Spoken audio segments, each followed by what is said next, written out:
Great, so welcome back to our channel. My name is Bruce Snell with Nozomi Networks.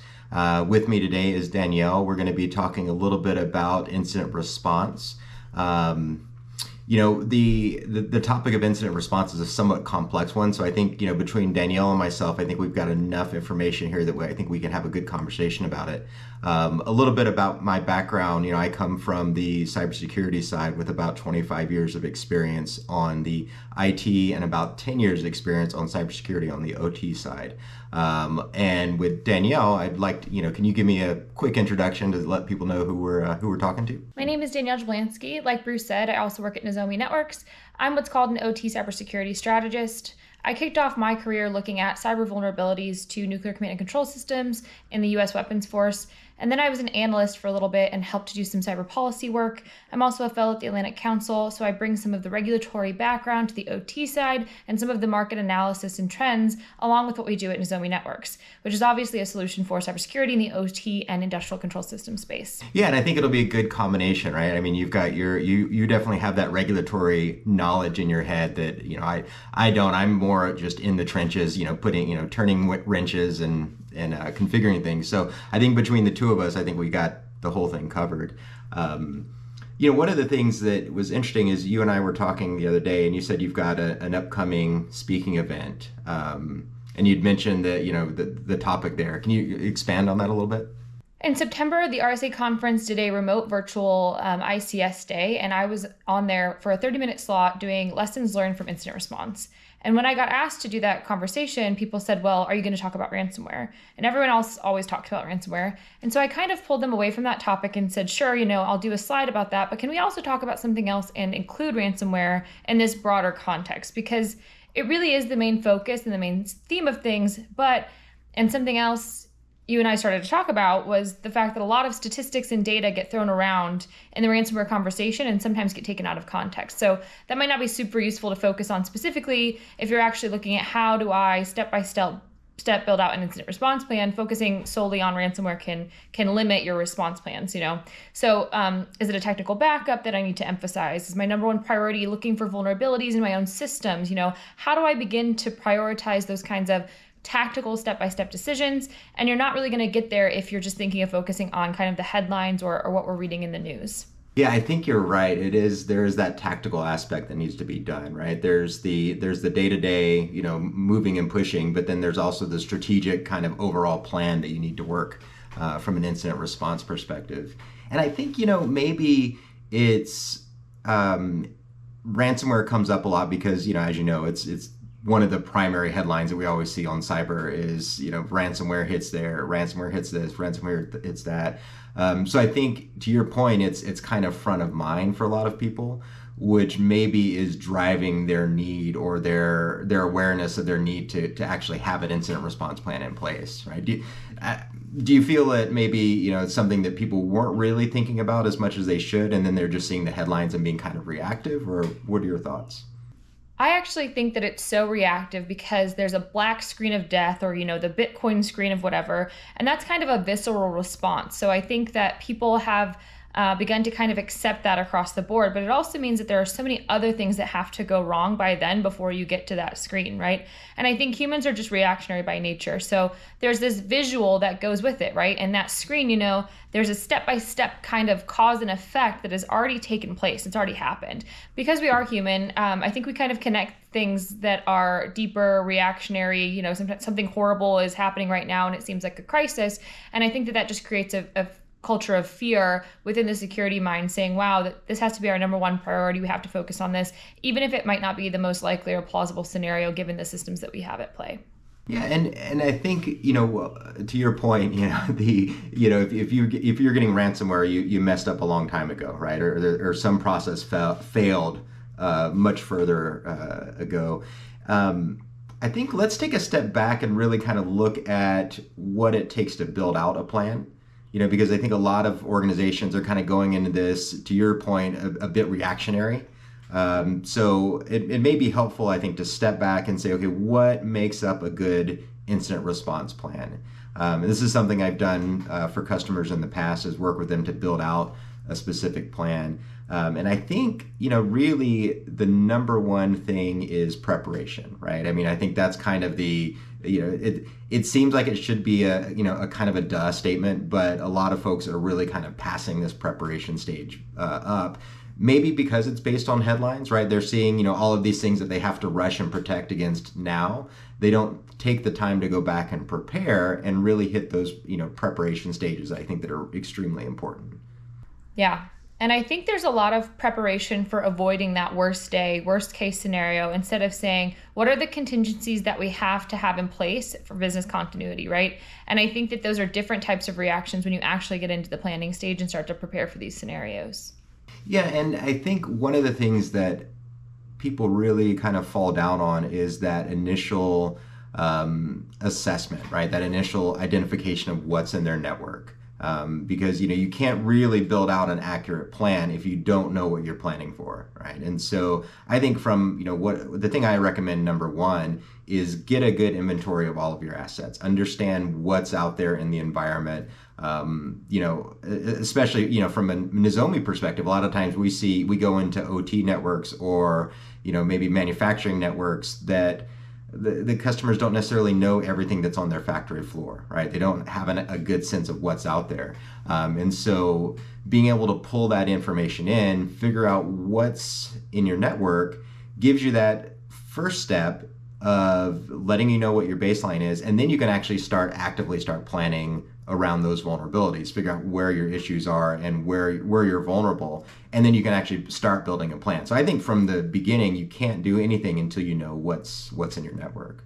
Yeah, I like to tell people, if they don't have that foundational knowledge of what they're trying to secure and all of the connectivity and all of the things that go into that, then they're kind of punching, underwater in the dark. Yeah, no, it's solid. So I think, once you get that idea of what's out there, you have to build a response plan, right? You have to start, going through and, you do that risk assessment, you figure out, okay, because not all assets are created equal, right? You can have devices in your network that if they go offline, you don't really care. And you may not notice for 6 months, right? But, if your main business is, producing aluminum and your extruders go offline, you definitely need to know, right? And that's a high critical asset. So I think a big, good first step is really taking a look. Once you've got those assets identified, figuring out what is the criticality and where are the weak points and the points that you really want to shore up and protect.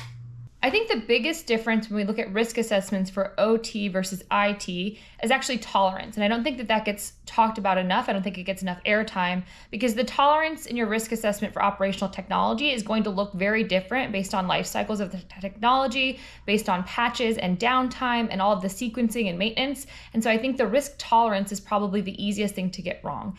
If you're doing an assessment, after you've gotten all of your assets in your asset inventory and you're understanding the likelihood of any scenario, plausible scenario given that inventory, when you look at tolerance, it's just very different for operational technology. And that's something that we talk about all the time when we explain our field to others about how it's purpose built, the technology is built for continuity, and it's built for a physical process. But we don't actually translate that specificity into the tolerance piece of risk assessments for cybersecurity. And I think that sometimes is a detriment. Can you expand a little bit on that for folks that may not be familiar with the concept of tolerance, of risk tolerance? Because I know we talk about risk assessment, right, and criticality, but talk a little bit about tolerance if you could. So in a risk mitigation strategy, you typically look at a number of different scenarios that could occur either internally or externally. And the way that I break that down for folks internally is you're going to do a lot of vulnerability assessments, right? You're going to look at the vulnerability to be apparent or relevant in your environment and in these systems and systems of systems that you operate every day. Sometimes externally, people focus a lot on tactics, techniques, and procedures of threat actors or groups out there operating in cyberspace, offensively targeting critical infrastructure. So those tactics, techniques, and procedures of threat actors in cyberspace that may or may not find their way into your environment and escalate privileges in that environment and may try to cause some mayhem in those systems by exploiting those vulnerabilities that you've identified internally and maybe some other techniques that we know will be really successful, using tools that are either on the market or developed kind of case by case for that targeting. When we look at tolerance, you might be able to tolerate an unpatched vulnerability in your system, but you can't tolerate something like having shadow IT connected to the internet. That also connects back to your operational technology network, because you have almost a direct line, which makes the likelihood of something much higher. So because there's that connectivity to the internet and there's more TTPs that we know are relevant for internet connected technology and devices, then you have to kind of look at this conversation internally and externally to kind of marry the right planning and preparation for your incident response plans. A lot of people used to use, risk registers to develop some probability and likelihood. And really often that focus on likelihood only looks at one tactic maybe that could be potentially successful and the likelihood of one vulnerability that could be exploited. And they don't actually look at how do we figure out the probability that we can tolerate certain activities versus other potential scenarios when we're doing that planning and preparation. Well, and that's interesting because I think tolerance ties in with mitigation, right? Because, definitely from the IT side, the first response is, okay, well, how do I secure all of these devices? How do I patch them? How do I get them up to date according to any sort of standard that I'm following? But on the OT and ICS side, a lot of times there are devices that can't be patched, right? Or a standard security 101 is don't use a default password, but you've got devices out there that have hard-coded passwords, right? And so you're going to find as you go through this risk identification process that there are going to be vulnerabilities that you can't fix. And so you have to your point, find that tolerance level of what can I tolerate. But then you build around, instead of directly patching a system or directly fixing one system, then you build out those mitigation strategies to employ devices like firewalls or IPS or other secondary defenses that you can do to really shore up, that weak system. So find that tolerance and then find the mitigation strategy to kind of help smooth out that bump there. When you mentioned some of the tools, and so the other thing when I focus on tolerance, for the reason that I like to kind of center some of the conversations on tolerance is because you can actually identify something that you think is a major risk because you can count your vulnerabilities. And as humans, again, we love to count things, human nature. So if there is 100 of this, specific vulnerability, I have 100 of those products operating in my environment, I can spend a lot of money to mitigate that vulnerability, but it doesn't actually reduce my risk potentially. So you have to be able to look at tolerance in a way that says, well, that will actually help me be able to utilize my resources and spend money in a much more financially sound way, rather than finding out 6 months down the road after you've patched those 100, device vulnerabilities or done a bunch of work and spent a bunch of money on something that you don't actually have any resources left to bring in tools or utilize different types of defense strategies to the best of your ability. So in that case, it becomes a financial conversation really, really quickly. Sure. And actually kind of springboarding off of that financial discussion, I think part of the next stage that I often go to is that identification of stakeholders. Right. So as you build out this plan, you have to get buy-in, right? You have to have, it's easy to get buy-in from your team. Like if you're the security director and you're putting a plan together, it's pretty easy to get, buy-in from other people that are doing it day to day and understand the issue, right? But you also have to start managing up and, identify those stakeholders further up the chain that will help with either funding or approvals or things like that. But then also from an incident response perspective, you also have to look at the other areas of who are stakeholders that need to be involved when there is an incident. And these may be ones that you don't think about, like, PR, right? So if your organization is hit, you need to have a good response plan in place to let, to release a public message. Or one that I think gets overlooked a lot is internal HR. Right, because they have to be able to, let's say, for example, you're a banking organization, you're a financial organization, your system is hacked, you have a major breach. You're not only dealing with those external customers who feel concerned about it, but you're probably dealing with the internal employees who are a bit concerned because they're getting questions from their family, or, if you're, like I said, if you use the financial institution as an example, maybe their customer as well, right? So HR also needs to be involved to be able to work on those internal communications, right? So there's a lot of areas, including legal and others that need to be really pulled in that I think a lot of folks don't think about because they are still kind of focused on, all right, who is dealing with security, right? But you need to branch it out into a much larger team. Yeah, so the stakeholder conversation, I think, is one that surprises people the most. when you do help and assist and consult on a lot of IR planning, not only do they realize the full kind of team and roster of everyone it takes to do incident response, they also don't realize that each team brings their own priorities and bias to the table and to the conversation. And if you don't have somebody identified that needs to cut through, the mismatch of priorities, it makes response a lot more difficult. Most people think going into response that they can just focus on the technical priorities. And a lot of times an OT forensic analysis is not typically available in the environment, and it can be pretty limited from a technical capacity in the planning phase to understand the right kind of conversations that you have to have around response to really go back to some of these other roles, compliance, legal, liability, insurance stakeholders, communications folks, et cetera, and say, where contingencies can come into play, because if you don't know the contingencies of the possible situations and scenarios that might occur, then you don't know how to use all of those different stakeholders at the right time to the best of your ability, and to be able to manage, what I say is to manage egos, to be completely honest. There's a lot of ego management, I think, that goes into the conversation on stakeholders. And the other thing about stakeholders that I think is ironic is people don't understand there's a ton of research out there, but response is more reactive. So how you respond to a scenario or an incident is actually more indicative of how you will fare than your technical capacity to defend or mitigate or remediate any scenario. So there are a couple different publications and research out there that actually say that the only thing that matters is how you react and respond to an incident. Nobody typically, we haven't seen people come back after a major incident and really kind of berate a company or organization about their technical capability or capacity and the steps that they missed along the way to mitigate or remediate any type of scenario. So we just don't see that happen because it's difficult and it's a robust conversation, and every organization is going through kind of the same challenges and trying to clear the same hurdles. So it's all about the people and the stakeholders that you manage and how you manage them in a response. And so that's kind of the make or break reputational conversation that we see emerging. We could see this change, but that's been the trend so far. It's interesting. One of the things that I keyed in on your response was having somebody that can kind of cut through the red tape, right, and be in charge. Organizations often talk about they use the analogy, we run a tight ship, right, and kind of thinking like a naval perspective. But I think it's more akin to like a pirate ship, right? Because if you think about it from an IT security perspective, you've got a lot of very colorful individuals that have a lot of skill sets, and if you're not giving them a direction, they're going to go in a particular direction and they're going to get something done, right? And so you've got this band of characters that you're dealing with.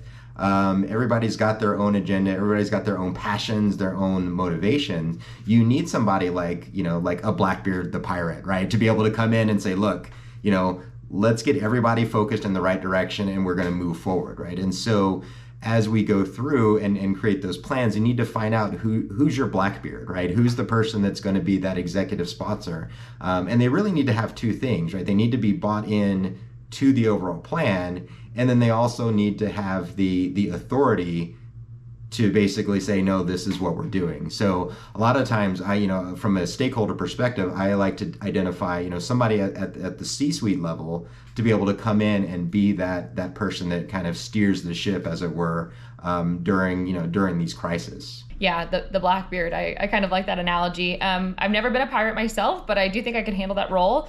It's interesting though that you said, the kind of the agency part of that. I think that C-suites have trouble relinquishing agency sometimes if there's a crisis, right? Especially if you're not prepared. So everyone kind of wants to be in charge. It's really difficult to have one person that is the authority and has autonomy to take action. But I do really think that that's the most important part. So you have to have both. You can't have authority without autonomy, and you can't have autonomy without authority. And I just mean in a crisis situation, right? So in an incident response, not all of the time. You can't stop and ask questions all the time, and you also can't stop and explain yourself all the time. But you have to identify that individual or the leader that knows when to do either or. And that's really critical and also really, really difficult. It takes a lot of testing, which I don't know if that's in the stakeholder process of, every organization's incident response plan. But if you're not stress testing your policies and your people, then you might not be as successful in your response plan as you think you might be. So I think you have to stress test some of those leadership roles, stress test some of those contingency plans in the same way that you might stress test your actual systems or do a pen test, and to kind of, understand the capabilities that you have from a technical standpoint. Yeah, it's interesting to continue with the pirate analogy, though. You never see, you rarely see. Typically, the captain says, "Okay, we're going this direction." He gives the heading and he gives the course to the person that's actually steering the ship, right? So there is some ability, or the person has to have some ability to jump in, but really it needs that guidance, right? There needs to be able to guide and not necessarily need to micromanage every individual piece, and you have to realize that your team is going to, you hired this team for their skills and for their ability to respond. So you need to be able to let them do that. Yeah. And to your point, you talked about testing, right? And I think testing is, that's really kind of the next area that I typically go into. So it's a great segue on your behalf. But testing is extremely important, right? And that's typically the next step in an incident response plan is once you've got everything together, once you've identified stakeholders, you need to have a regular cadence of being able to do, testing this incident response.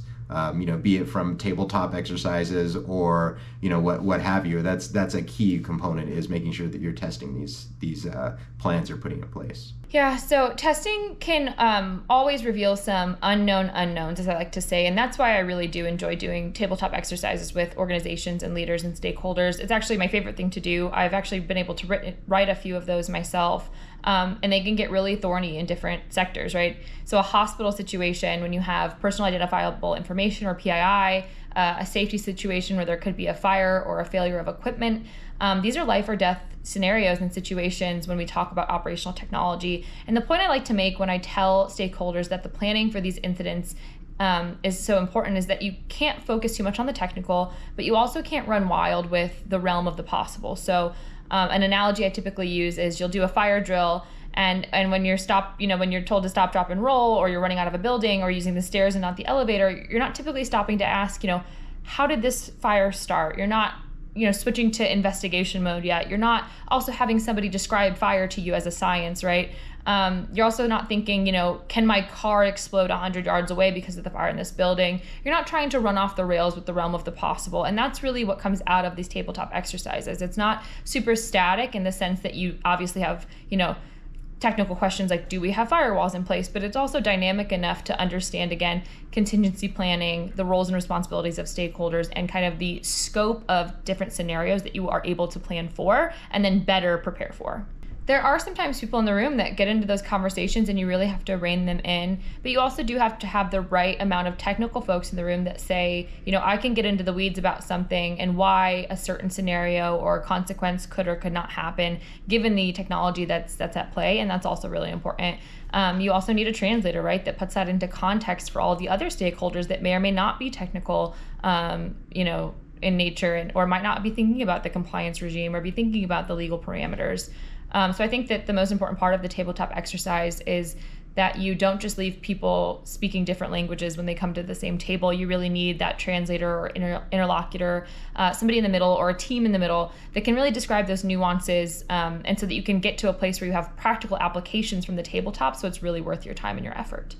Yeah, I think the translation is a real interesting comment because I've made the joke many times in the past that really my number one job is being a translator, right? Is translating from the technical requirements and the technical needs and the technical speak into the business side of the house, right? And that is something that I think is really overlooked. And this actually may be a situation where, an organization may not have that person, right? And so this is one where it may be worth your time if you're doing a regular, let's say a quarterly or biannually test or tabletop exercise. It might be worth your time to bring in an outside consultant who can sit in and basically serve as that translator and really help kind of streamline the process, right? Because you're right, translation is a big issue. A lot of things get lost in translation, and And I think that's part of why a lot of times those conversations go down rabbit holes, right? Because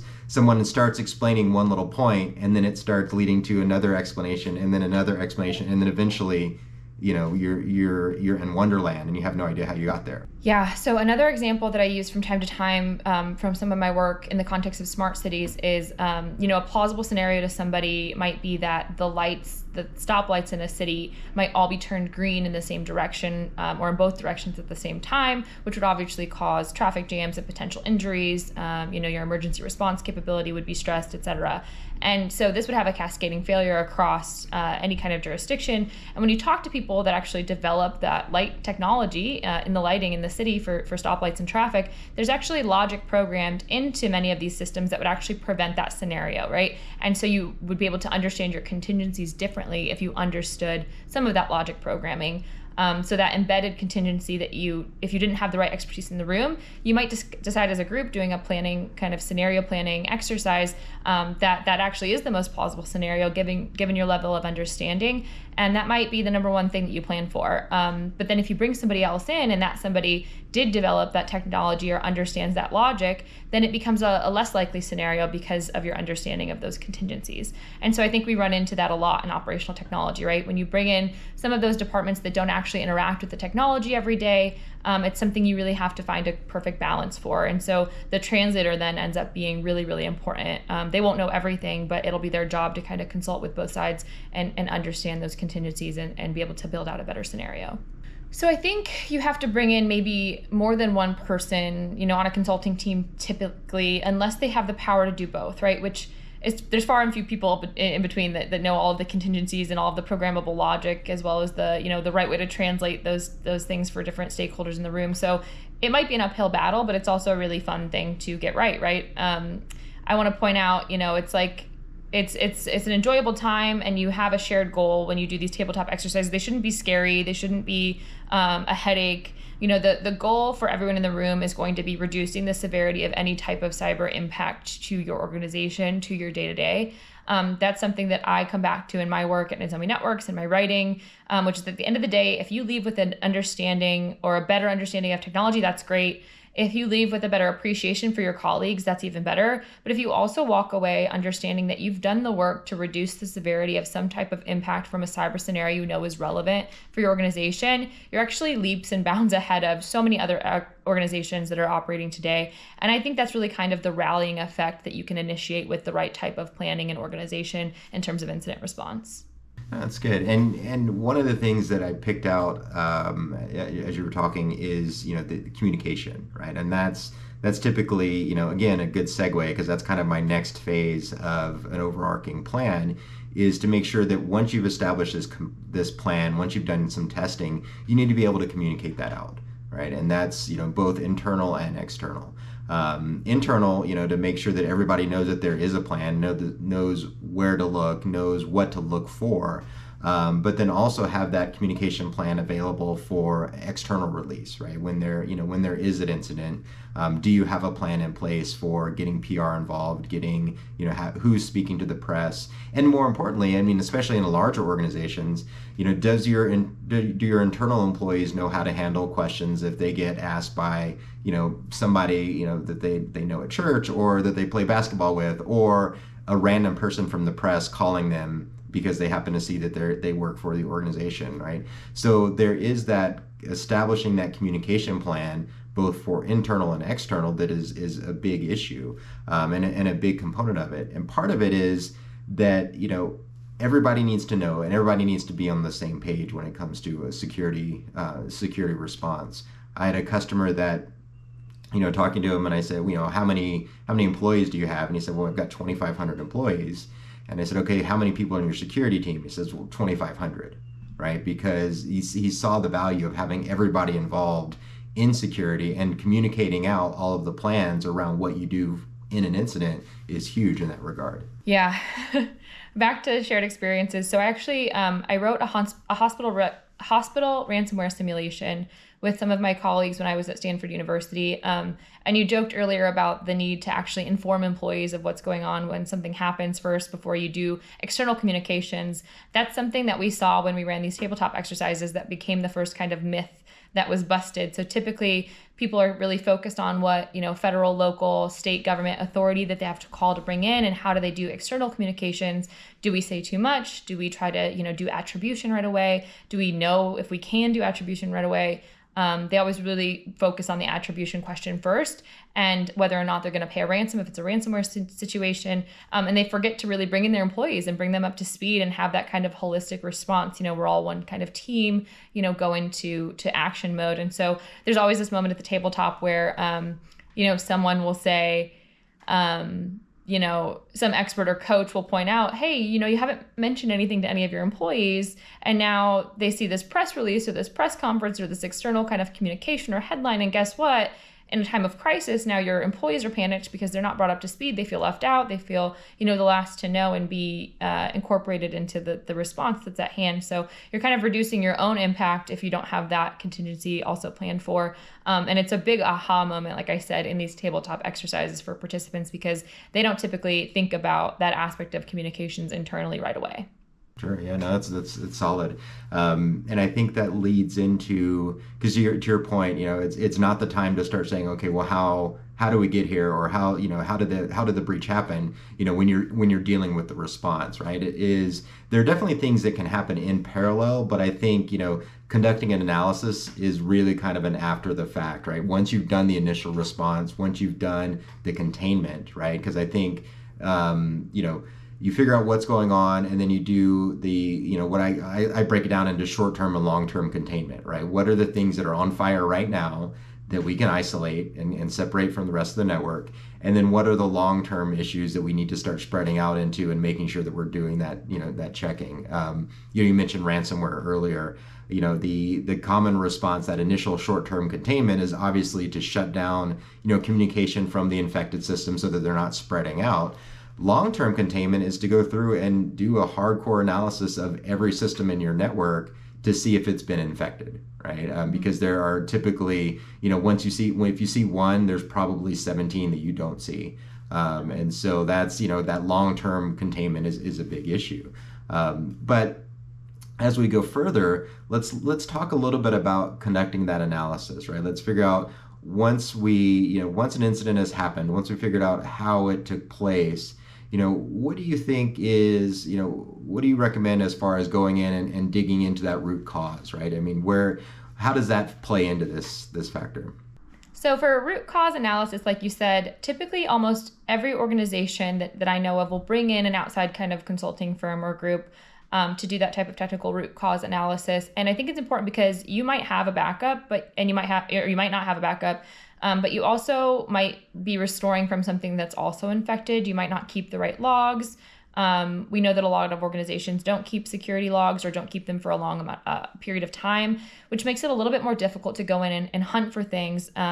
Even if you know how to detect them, you might build something out that scans or looks for a certain vulnerability or a certain piece of malware or a certain piece of code in a certain file or hash. And it also becomes kind of a manual, like, sleuthing activity when you have to go in and look for these kinds of things. And so I think it's really important postmortem for analysis to actually tie your forensics and your technical analysis back to some of the security plans that you've initiated and some of the practices that you're already comfortable with, maybe from a compliance or training standpoint. So when I go in and talk to organizations, if they've had a breach or an incident, have you initiated some type of training, et cetera, then you go back and verify and validate whether or not that training has been beneficial, whether or not you've progressed, right, from where you started. I think that's really important.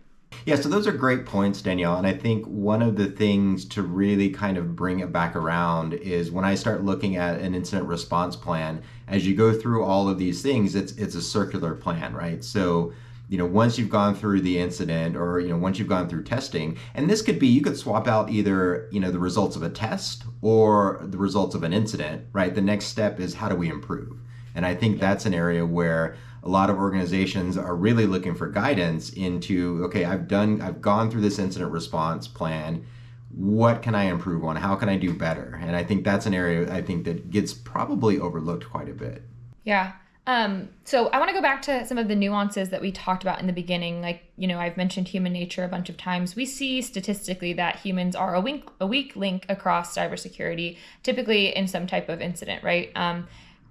What doesn't often happen is tying back again those lessons learned from some type of forensic analysis into the process and the human aspect of your organization and your planning and preparedness. And so back to your point, about the leader that said that every single person in the organization is a security employee, quote unquote. You can actually tie this type of analysis back to that point specifically and say, are we doing any kind of phishing training? And are those reports and findings of that training, are we actually providing those to the employees and saying, here's a baseline, here's a measurement, here's how we've improved, here's something that we're lacking on, here's kind of a gaping hole for us as an organization. We typically think of that as, training or compliance measures that check some type of box, but we don't then do kind of the cross analysis between forensic capabilities and some of that training, right? Do we patch systems? Do we have our firewalls in place? Are things configured correctly? Back to some of those training and compliance elements, where's the human factor, right? Are we verifying that we've solved for that as well? It's often that you can do a lot more with less if you actually do involve your human aspects into your forensic capabilities and tie those two things together in terms of improving your overall risk posture and tolerance levels. The other thing that I think is typically overlooked, and it's what we often call it Nozomi, the negligent insider threat, right? Somebody that might just accidentally push something or scope out an update that manipulates something on an operational technology network without knowing it, or potentially something happens incrementally that doesn't raise an alarm or a flag in the environment, but can cause an equipment malfunction and potentially failure or damage, then that kind of shuts down operations as well. And from a connectivity standpoint, it's still a cyber incident. But it's not a malicious intent type of incident, and you really have to be able to know the difference, right? And so that's something that can be revealed, especially after, like you said, an intentional maybe pen test or forensic analysis. But it's incredibly important to be able to understand, the difference and the root cause analysis between an accident and something intentional in your environment. Yeah, and I think that's one area where OT and ICS is very different, is that there are these unintentional incidents that happen, and they could realistically have no human interaction at all, right? It could be a brake pad wearing out quicker than expected, or any sort of thing. There could literally be a bug in the wiring, right, causing an issue. So I think that's one of the things I've noticed from an OT side that's dramatically different than the IT, is that there are, take the human element aside, there's all sorts of other things that could go wrong, right? They could lead to an incident. So I kind of want to end on, an area that I think is probably near and dear to your heart is compliance, right? So as we talk about these plans, as we talk about building out an incident response plan, I think a lot of organizations will look, okay, well, how well does this tie to a compliance model? I would argue that the compliance model should really be the start and should never be looked at as kind of the end-all solution or end-all answer. What are your thoughts on that? So I do want to say, I think compliance has a lot of merit in an organization's policies, procedures, handbooks, etc. I think that has to be baselined, right? And so just like insurance and just like forensic analysis and just like the training conversation we've had, if it's stagnant and static, then it's always going to become inefficient and ineffective over time, right? By nature, by definition. I also think that there's a lot of just buzzwords that go into compliance that don't actually equate to security because it's constantly evolving. We know that the TTPs of our adversaries are evolving. We know that, our environments continue to evolve, and that creates potentially new risks, right? Shadow IT was something I mentioned earlier. Like we just talked about, some of those incremental potential issues with equipment that kind of just come up based on all the technologies that we're operating at one time. That's only growing, right? That connectivity, we're not going back to on-premises and Ethernet connectivity, right? We're adding more and more and more all the time. And so if your compliance structure is 5 years old and you continue to adopt new technologies or maybe integrate data with a cloud provider or do all these types of what we now call new developments and new deployments, then your compliance quickly becomes out of date. So I don't think that it's completely worthless by any means, but I do think that it has to be part of the conversation for incident response. Because I see a lot of people that will say, we're compliant in all these different areas. How could something happen here? And again, when you come to actually, experiencing a real incident or a crisis situation, you don't really have the time to go back and investigate the holes in your compliance mechanisms, right? you have to go straight into crisis and damage control. And so there are a lot of opportunities, I think, in the incident response phase, especially going back through your compliance and saying what's working, what did we buy, what are we using, is there still an eye on that thing that we bought, is it plugged in? There's actually a lot of review that you can do just in your compliance structure alone that you could start with right at the top of your review strategy before actually doing any tabletop incident response planning. Great. So I want to kind of close on one point, right? And so if I had to pick one area that I think I would encourage people to focus a little bit more on their incident response plan, it would be, making sure that you do that, identify the stakeholders and establish your lines of communication. I realize I just did 2 points, but since I'm hosting, I'm gonna take 2. But I think those are 2 areas that I think are really underlooked. I think a lot of people are very good about planning for the technical response, but I think it's that people side of the house that is dramatically underlooked or overlooked in planning. So that's one area that I think I would encourage people to focus a little bit more strongly on. How about you, Danielle? What's your 1 or 2 major areas? I think my top area of focus is whatever step in the incident response plan you're at, you really have to put up those guardrails, like I mentioned earlier, for contingencies. Running off the rails is what I like to say, or kind of jumping into fairy tale land about all of the possible situations that could potentially happen. You can often, limit yourself or pigeon yourself into planning for a scenario you really think could be top of mind, and that might not actually be the most likely or the most severe consideration for your organization. I know it's really difficult to get that right? Punching in the dark underwater, but contingencies matter, and that's what happens in real life, right? And so there's always going to be some type of contingency. The sprinkler system worked, it didn't work. There needs to be like a holistic review of that planning at each step. You need to have somebody that says, well, if this happens, you need somebody else to say, that's not really the most plausible contingency, right? And so you have to be able to manage people's egos, to have those open and holistic conversations, and then back to the stakeholder conversation to understand the best possible working nature of your team in order to get that right. So I guess it does tie back to the stakeholder point, having the right people in the room. So maybe my contingency planning could be secondary to the stakeholder piece. And I think the incident response is one of those things where it's definitely something that everybody needs to work on. And it definitely is something that's even more important now with the huge number of threats that we're seeing. I mean, I always hate to say it, but I mean, it is year over year, huge growth in threats. And so the threat landscape is always expanding, which is good, and kind of a plug for a future episode that we've got coming up, where we actually be talking a little bit more about threat intelligence and how we go about figuring out what are the new threats and what's out there. So Danielle, I really appreciate your time. This has been a really good conversation. I feel like I'm smarter after having this conversation. So I really appreciate you sitting down with us. So thank you for tuning in. I hope you enjoyed the conversation we just had about building out an incident response plan. Make sure to look around on the channel, because we've got a lot of more interesting conversations out there. For example, the one I just had with Gary around zero trust brought out some points I hadn't really thought about. So I hope that you find this informative, and I'm sure you'll find the other ones informative as well. And make sure you subscribe, because we've got a lot of cool upcoming conversations on topics like threat intelligence and building out a SOC. So hit that subscribe button and you'll be notified when there's a new episode out. Thank you very much for tuning in.